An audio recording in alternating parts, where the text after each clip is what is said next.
اعوذ باللہ السمیع العلیم من الشیطان الرجیم من حمزہ ونفخہ ونفسہ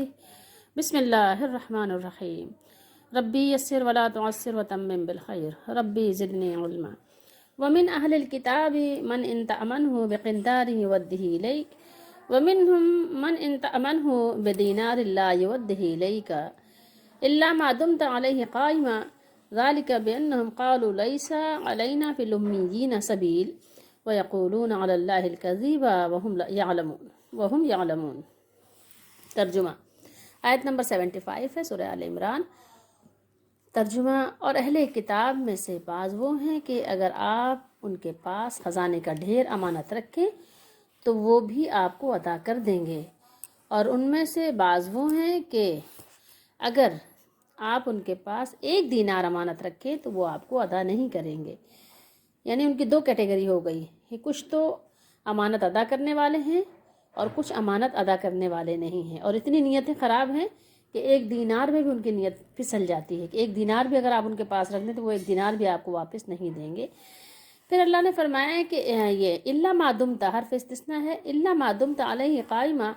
یعنی الا یعنی اگر، ما دمت یہ ما دامہ یہ جو معنی دیتا ہے اب تک کا، ٹھیک ہے، جب تک کا معنی دیتا ہے، جب تک، ٹھیک ہے، یعنی جس وقت آپ نے دینار دیا اس وقت سے لے کے واپس لینے تک، ٹھیک ہے، یہ بات ہو رہی ہے۔ تو اللہ یہ کہ آپ ہمیشہ ان کے سر پر کھڑے رہیں۔ ہمیشہ سے مراد یہی ہے نا کہ جب دینار دیا تھا اور دینار جب لے رہے ہیں تو وہ پورے ٹائم پیریڈ آپ اس کے پاس ہی کھڑے رہیں، ٹھیک ہے، اس کے ساتھ آپ چپکے رہیں۔ تو یہ ہمیشہ کا ترجمہ کیا معدومتا کی وجہ سے، یہ تا تم، یعنی ہمیشہ تم یا آپ ان کے سر پر کھڑے رہیں، ٹھیک ہے۔ یہ اس لیے کہ وہ کہتے ہیں ہم پر امیوں کی بابت کوئی گناہ نہیں ہے، ہم پر امیوں کی بابت یعنی امیوں کے بارے میں کوئی گناہ نہیں ہے۔ یہ میں آپ کو بتا دیتے ہیں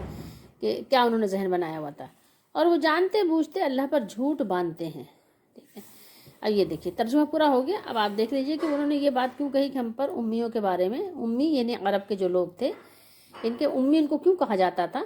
ان کو امی اس لیے کہا جاتا تھا، یہاں امیین ہے، اصل میں جمع کا صیغہ استعمال ہوا، اس لیے امیوں ترجمہ ہے۔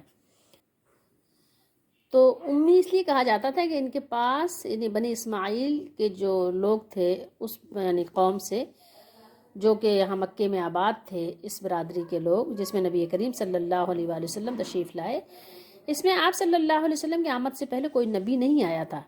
تو ان کے پاس آسمانی کتابوں میں سے کوئی کتاب نہیں تھی، جیسے کہ یہود کے پاس کتاب تھی، نصارہ کے پاس کتاب تھی، دیگر مذاہب اور اقوام کے پاس کتاب تھی، لیکن ان لوگوں کے پاس کوئی آسمانی کتاب نہیں تھی، تو اس لحاظ سے یہ امی کہلاتے تھے، ٹھیک ہے۔ اور دوسری وجہ یہ تھی کہ پڑھتے لکھتے بھی نہیں تھے، ٹھیک ہے، لیکن مین چیز یہی ہے جو یعنی آپ صلی اللہ علیہ وسلم نے بیان کیا کہ ہم امی لوگ ہیں، اور آپ صلی اللہ علیہ وسلم کو بھی امی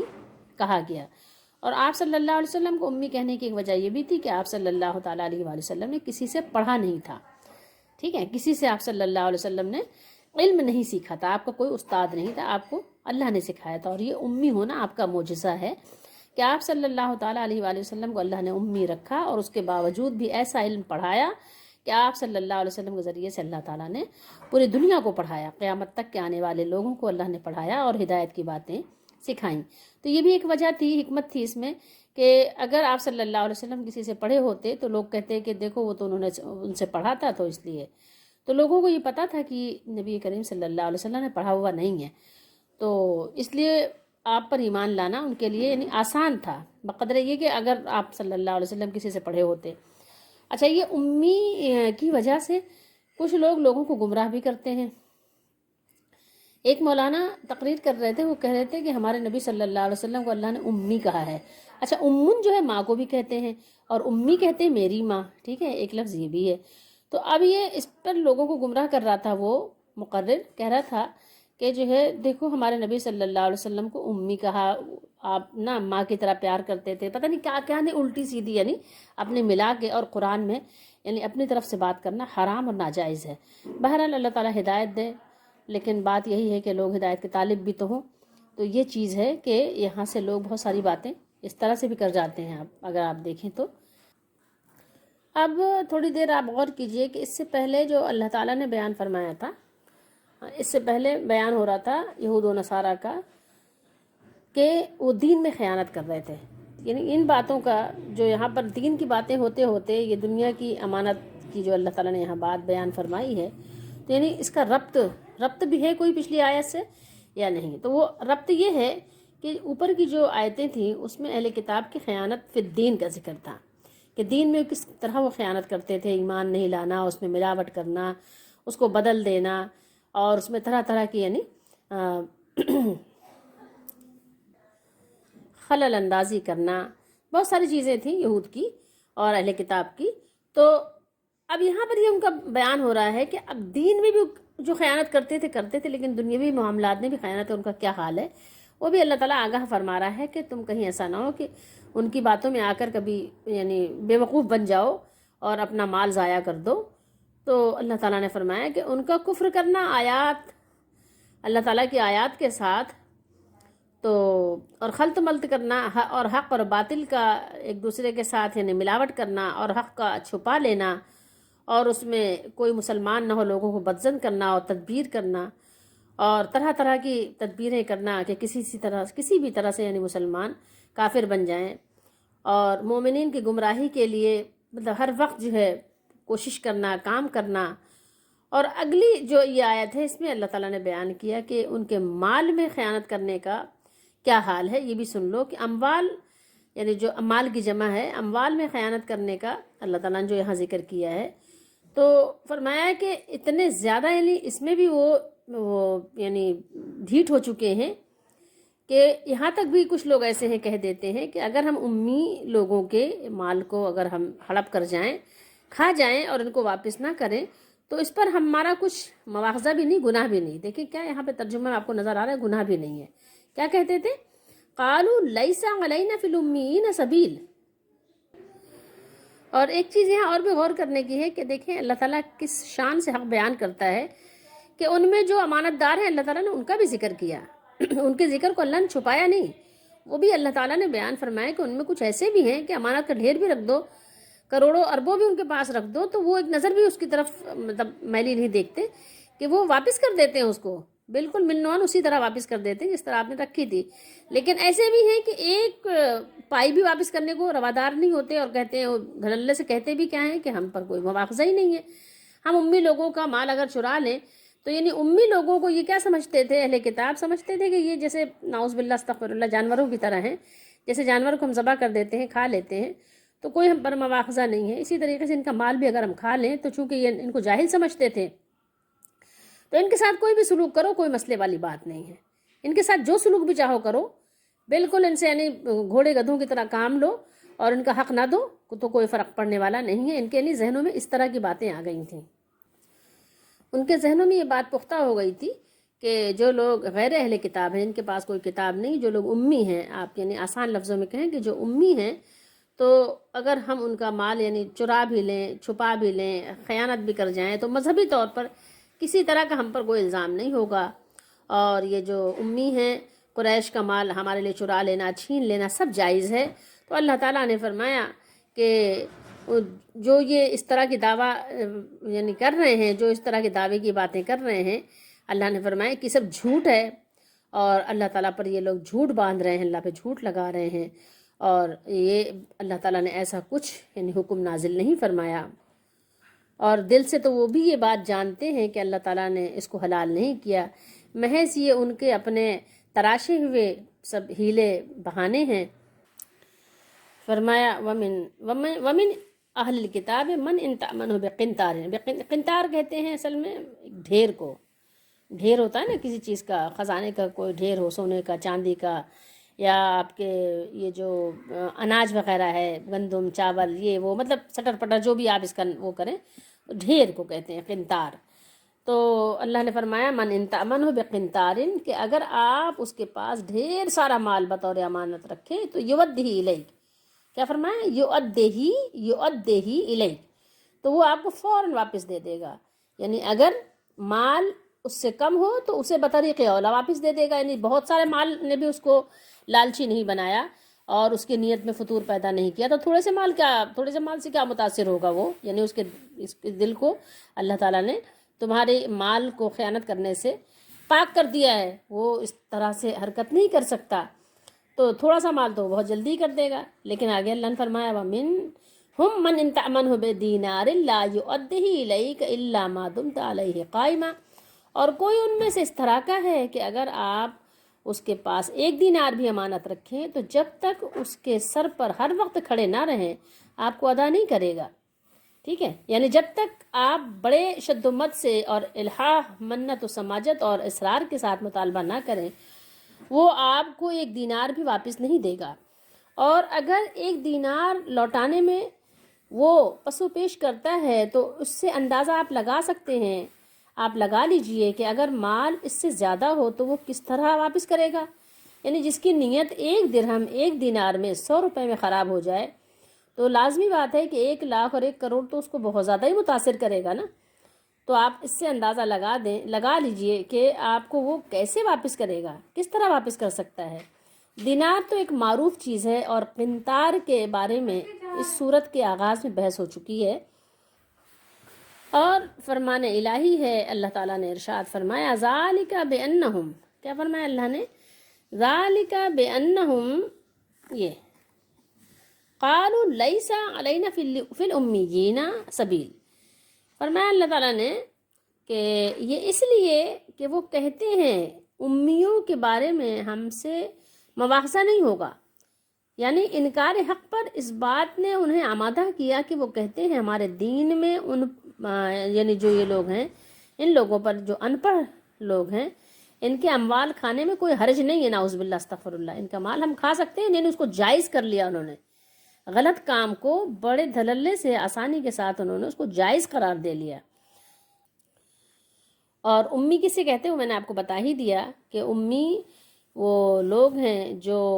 یعنی ان پڑھ لوگوں سے مراد وہی عرب ہیں جن کے پاس کتاب نہیں تھی،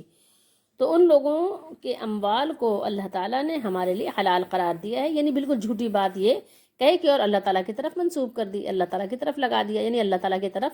اپنا جھوٹ بنا کر اور وہ اللہ تعالیٰ کے اوپر لگا دیا، تو اس سے بڑھ کر ظالم کون کہ جو اللہ پر جھوٹ باندھے،